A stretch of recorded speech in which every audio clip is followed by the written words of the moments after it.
Dokter Timnas Norway bagikan kabar baik Odegaard. Skenario Arteta lawan Hotspur, Sterling andalan di sisi kiri. Simak informasi selengkapnya hanya di Gunner Space.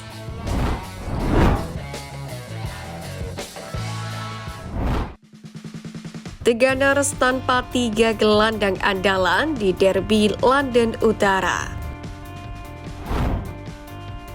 Jeda internasional seperti bencana untuk Arsenal sebab satu persatu pemainnya bertumbangan saat membela tim nasionalnya masing-masing. Pertama adalah Riccardo Calafiori yang mengalami cedera betis saat Italia mengalahkan Prancis di UEFA Nations League. Sialnya, Calafiori cedera karena tertimpa oleh Ousmane Dembélé. Selang beberapa hari kemudian, giliran Kapten Martin Odegaard yang mendapatkan cedera ankle saat membela Norwegia menghadapi Austria. Dia pun harus tertatih-tatih saat dibawa keluar lapangan oleh tim medis. Di sisi lain, dokter timnas Norway, Olasen, memberikan kabar terbaru mengenai kondisi Martin Odegaard. Martin dalam kondisi yang cukup baik. Ia mengalami cedera pergelangan kaki ringan. Kita lihat saja nanti malam dan besok apa yang akan terjadi selanjutnya dan apa yang akan kami lakukan untuk mengatasinya. Kata Sen dikutip dari Reuters. Meski Odegaard akan menjalani pemeriksaan lebih lanjut, Sky Sport menyebut terlalu riskan untuk memainkannya di laga kontra Tottenham karena hanya akan memperparah cederanya. Sementara itu, absennya Odegaard tentu memukul manajer Mikel Arteta jelang North London Derby pada Minggu malam. Pasalnya dia sudah kehilangan 2 pemain tengah andalannya karena alasan berbeda. Mikel Merino yang awalnya diproyeksikan jadi starter pun harus absen setidaknya sampai bulan depan. Kemudian Declan Rice pun bakal menonton laga derby dari bangku penonton karena kartu merah pekan lalu. Dengan demikian, Arteta pun harus memutar otak untuk menyusun lini tengah terbaik guna meladeni Tottenham. Tiga cara Arsenal atasi absennya Martin Odegaard. Yang pertama tentu saja memindahkan Kai Havertz dari posisi penyerang tengah ke peran yang tidak persis seperti posisi Odegaard saat ini, tetapi mirip dengan apa yang dilakukannya untuk Jerman akhir pekan ini. Bermain di bawah Niklas Füllkrug, Havertz membantu memfasilitasi serangan Jerman sebagai penyerang kedua dan dengan harapan Gabriel Jesus akan kembali. Ini mungkin memang cara yang dipilih Arteta. Jika ia adalah pemain lain yang sedang dalam performa bagus, akan ada keyakinan yang jauh lebih besar bahwa Havertz akan merespon dengan baik. Arsenal bisa memutuskan untuk beralih ke formasi 5 back 5-2-3 dengan Ben White, William Saliba, Gabriel Magalhaes, Riccardo Calafiori, dan Alexander Zinchenko. Mengeluarkan gelandang garang dan menempatkan 2 gelandang tengah Jorginho dan Thomas Partey. Julian Timber dan Jakub Kiwior adalah opsi lain yang dapat dipertimbangkan Arteta saat timnya menghadapi Tottenham. Dengan perjalanan ke City yang akan datang, peralihan ke formasi serangan balik mungkin akan memberikan mereka sedikit persiapan, meskipun ada anggapan bahwa bek sayap diperlukan dalam permainan ini. Pilihan terakhir adalah mempertahankan keadaan seperti sekarang dan mengganti Odegaard satu per satu dengan mendatangkan Ethan Nwaneri. Pemain berusia 17 tahun yang menarik ini belum pernah tampil sebagai starter di Liga Premier, dan ini akan menjadi pertandingan yang sangat menentukan baginya di tahap awal seperti ini.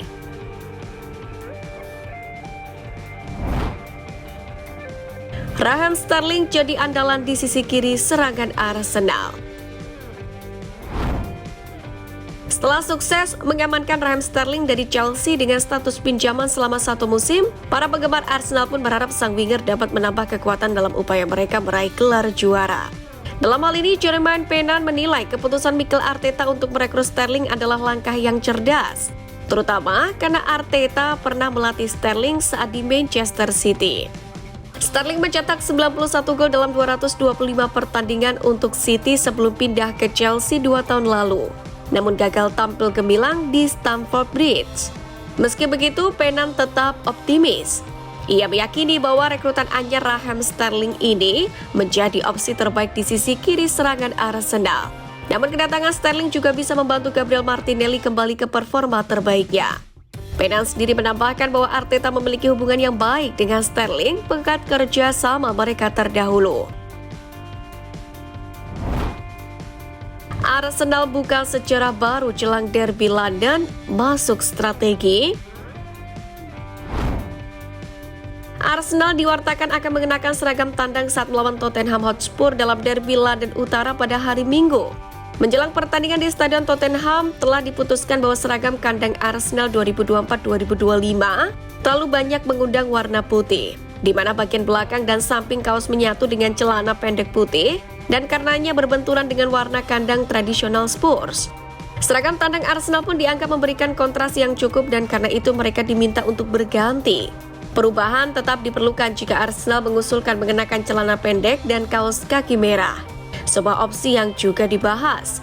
Ini pun akan menjadi pertama kalinya dalam sejarah modern Arsenal akan mengenakan warna perubahan mereka dalam derby London Utara. Tottenham juga akan mengenakan seragam tandang mereka untuk pertandingan sebelumnya di Stadion Emirates pada bulan Januari. Seragam tandang Spurs berwarna biru muda dan terinspirasi dari seragam tandang klub dari tahun 1980-an. William Saliba diincar 3 klub Eropa. William Saliba yang kini berusia 23 tahun telah membuktikan dirinya sebagai salah satu bek tengah terbaik di dunia sepak bola selama beberapa tahun terakhir, dan penampilannya bersama Arsenal di Liga Premier telah menghasilkan minat transfer yang signifikan. William Saliba asal timnas Prancis ini pun sekarang menjadi pemain inti di level internasional. Ia masuk dalam tim terbaik PFA untuk musim kedua berturut-turut setelah penampilan gemilangnya selama musim 2023-2024. Akibatnya menurut Chart Offset, Real Madrid, PSG, dan Bayern semuanya memantau situasi Saliba di London Utara. Pemain Prancis itu pun masih memiliki 3 tahun tersisa di kontraknya di Arsenal, dan The Gunners kemungkinan meminta bayaran sekitar 120 juta euro menurut laporan tersebut. Akan tetapi rumor tentang kepergiannya pun telah menguat dalam beberapa minggu terakhir ini. Dalam hal ini, Los Blancos tampaknya menjadi klub yang paling mungkin untuk merekrut Saliba. Mengingat klub raksasa Spanyol itu secara rutin mengirimkan pencari bakat untuk menyaksikan pemain internasional Prancis ini beraksi di Liga Premier. Perkiraan nilai transfer atau ETV Saliba terus meningkat dan kini bernilai 73,3 juta euro. Hasilnya pemain Arsenal itu saat ini menjadi bek paling berharga di dunia sepak bola.